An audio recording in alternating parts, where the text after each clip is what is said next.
শুভ সকাল বন্ধুরা, সবাই কেমন আছো? আশা করি সবাই ভালোই আছো। আর আমরাও আছি আর কি মোটামুটি। তো এই যে মামা আনারস পাঠাইছিল ধূপগুড়িতে, মামার শ্বশুর বাড়িতে। তো সমুদ্রের পাপা যায় আবার এই আনারস নিয়ে আইছে। তো এগুলো অন্য জায়গায় রাখলে ইন্দুরে খায়া ফেলাইবো, সেজন্য নিয়ে আমি আমার ঘরে রাখছিলাম। এখন সকালবেলা বাসি কাজকর্ম করুম, তো আনারসগুলো বার করে বারান্দায় রাখলাম। আর সারা ঘর গন্ধে মমো করতেছে একদম। তো ভালোই লাগতেছে আনারসের গন্ধটা। তো এই যে বার করলাম, বার করে এখন বাসি ঘরটা ঝাড় দিয়ে নিই। সকাল এখন ওই 5:45 মতো বাজে, সবাই তো ঘুমায় আছে। তো ঘরটা ঝাড় দিয়ে নিই, তারপর অন্যান্য কাজকর্ম করুম। তো আমার এই ঘরটা খুবই ছোট, বারান্দার একটা ছোট রুম। তো ওইটার মধ্যেই থাকি আমি। বড় রুম আছে কিন্তু ওই রুমে আর কি খাটটা ছোট, জায়গা হয় না আমাকে 3 জনের, তার জন্য আমি এই ঘরটার মধ্যেই থাকি আর কি। আর ওই বড় রুমের মধ্যে আমার অন্যান্য সব জিনিসপত্র, আগে ওই বড় রুমেই থাকতাম, কিন্তু অসুবিধা হওয়ার জন্য আমি এখানে এসে পড়ছি। তো যাই হোক, এখন এই যে এই ঘরটাও ঝাড় দিতে আইলাম। ঘর ঝাড় দেওয়া হয়ে গেল গা। যাই এখন রান্নাঘরের ছাই, উনানের ছাইটাই উঠায় তারপর রান্নাঘর ঝাড় দিব। তো এই যাই এসে পড়ছি ছাই উঠাইতে। আমাকে গ্রামের বাড়িতে সবাই তো বেশিরভাগ উনানেই রান্না করে, আর উনানে রান্না করলে সকালবেলা কিন্তু সবার আগে বাসি উনানের ছাইটা ফালাইতে লাগে, এটা হলো নিয়ম। তো যারা উনানে রান্না করো কম বেশি সবাই হয়তো জানো, বাসি উনানের ছাই না ফালাইলে রান্না করাটা ঠিক না। তো ছাই ফালাইয়া তারপরে আইঠা বাসন টাসন সব বাইর কইরা এখন আমি এই যে ঘরটা ঝাড়ু দিয়ে নিতে আসছি। তো ছেলের পরীক্ষা চলতেছে, সেজন্য একটু চাপ বেশি। নালে এত সকালে ঘুম থেকে কোনো দিন উঠি না, এরকম আর কি। সব দিন উঠি না, যেহেতু পরীক্ষা চলতেছে তার জন্য একটু বেশি তাড়াতাড়ি উঠি আর কি। তো একটা দেখো ঘুঘু আইছে, প্রথমে একটা ঘুঘু আইছিল, তো এইটারে দেখে ওই ঘুঘুটা কেন জানি গেল গা। আগে আমি ঘুঘুরে খাইতে দিতাম, তো মাঝে মাঝে ওই যে বাপের বাড়ির জায়গা দেখা ঘুঘুগুলা কেন জানি আর কি, ওই ঘুঘুগুলা মনে হয় আসে না, আর এগুলারে খাইতে দিতে গেলে এগুলা পালায় যায়। সেজন্য এখন আর খাইতে দিই না, যে তোরা আইসা এমনি ঘুরা ঘুরা খা তাও ভালো, কিন্তু খাইতে দিলে উইরা জায়গা ভাল লাগে না গেলেগা পরে। তো যাই হোক, এখন আমি উঠান ঝাড়ু দিতে আসছি। আমের সিজন শেষ, আম পাতাও এখন আর পড়ে না, আর ওই যে শুঁয়াপোকা পটি করে দিতেও এখন আর ওগুলাও নাই। তো উঠানটা বেশ পরিষ্কারই থাকে সকালবেলা। কিন্তু এখানে একটা রুয়াল গাছ আছে রাস্তার সামনে, তো দেখো এই যে রাস্তাটার মধ্যে কত পাতা পড়ে থাকে। মানে বৃষ্টি না থাকলে এই পাতাগুলো ঝাড় দিতেও না একটা মজা লাগে, কিন্তু বৃষ্টি নামলে পরে যে পাতাগুলো মাটির মধ্যে গাইরা গাইরা পড়ে, তখন আর ভাল লাগে না ঝাড়ু দিতে। তো এই যে সমুদ্র ঠাম্মি একটু হাইটা হুইটা আইলো রাস্তার থেকে। তো আমার উঠান ঘর ঝাড় দেওয়া, বাসন টাসন বার করা সব শেষ। এখন যেমন বাসনগুলো ধুইতে, আর আজকে কিন্তু সকাল সকাল সেই রোদ উঠছে।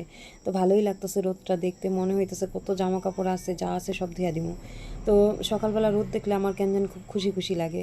তারপরে যখন দুপুরবেলা উনানের মধ্যে রাঁধতে যাই, তখন আমার জীবন ভাড়ায় যায় গরমে, তখন মনে হয় এত রোদ না উঠলেও পারতো। তো এখন এসে পড়লাম গ্যাসটা মুছামুছি করতে। তো গ্যাসের টেবিলটা তো কাঠের, তো তার উপরে সমুদ্রের পাপা আবার এই যে ফল সিলিংয়ের যে ইগুলা, ওগুলা কি, এগুলারে কী কয় আমি জানি না, তো এগুলা আর কি বিছাই দিছে।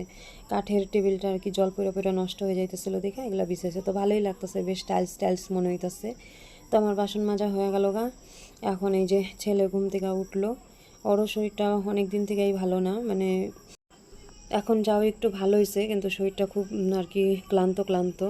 তো বেশি বকাঝকা করি না, ওই আদর করে ডাইকা উঠাই। আর আগে তো বকাঝকা দিয়া ঘুম থেকে ডাইকা উঠাইতাম, তো এখন এই যে একটু আদর করে ডাইকা ডুইকা তারপরে উঠাইলাম। উঠা দেখো এই যে মুখ টুক ধুয়ে আবার এসে শুয়ে রয়েছে। ওর ভাল লাগে না, আমি বুঝি, দেখলেই বোঝা যায় যে শরীরটা ক্লান্ত। তারপরে এখন এই যে ঘর বারান্দাগুলা ধুয়া মুইসা নিলাম। বারান্দাটা আমি সবসময় ধোয়াই দিই, যারা আমার ভিডিও দেখো তারা জানো। যেহেতু গাড়ি থাকে, ভাল লাগে না আমার হাত দিয়া মুছতে। তো বারান্দা ধোয়ানো হয়ে গেছে, সব কাজ হইলো সকালবেলার। এখন হাত মুখ ধুয়ে ফ্রেশ হয়ে এই যে চা খাইতে আইলাম, আর সমুদ্রের পাপা চা বানাইছে। তো চানাচুর দিয়া মুড়ি মাখছে, চানাচুর দিয়া মুড়ি মাখলে আমার ছেলে আর কি টুকটাক একটুখানি খায়। তারপর আমার কতগুলা জামা কাপড়ও ধোয়া হয়ে গেছে গা। তো জামা কাপড়গুলো এখন মেলা তারপরে যামু রান্নার কাছে, দেখি কি রান্না করা যায়। বৃষ্টি হোক, গরম হোক, আর ঠান্ডা হোক, যাই হোক, জামা কাপড় ধোয়ার তো আর ওই কোনো সময় গমে থাকে না। জামা কাপড় রোজ দিনই বার হয় গাদা গাদা।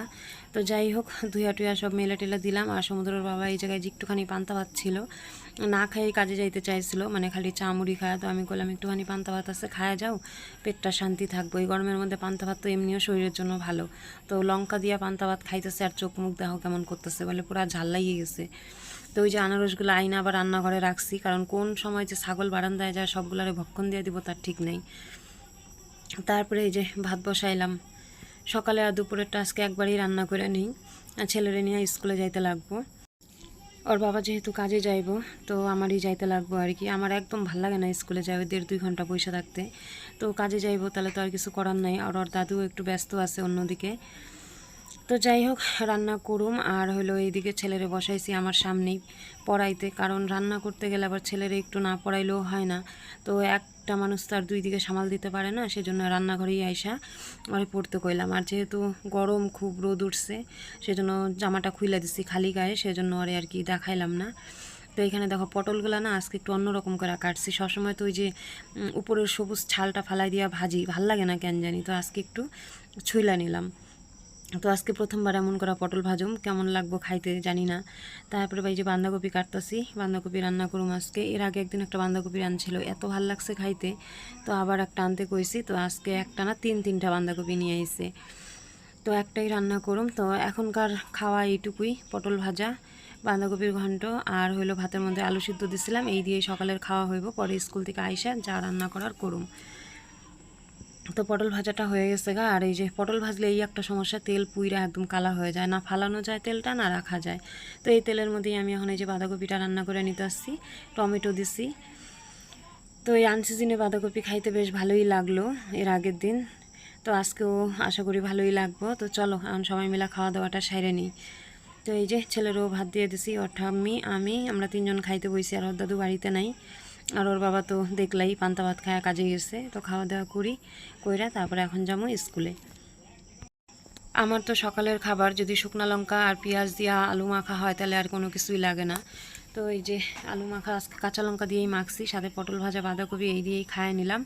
তারপরে ছেলেরা এখন আবার একটু পড়তে বসাইছি, ততক্ষণ আমি একটু রেডি হয়ে নিই। তো চলো, ভিডিওটাও আজকে এখানেই শেষ করতেছি। সবাই ভালো থাইকো, সুস্থ থাইকো, পরবর্তী কোনো ভিডিওতে দেখা হইব। আজকে এই পর্যন্তই।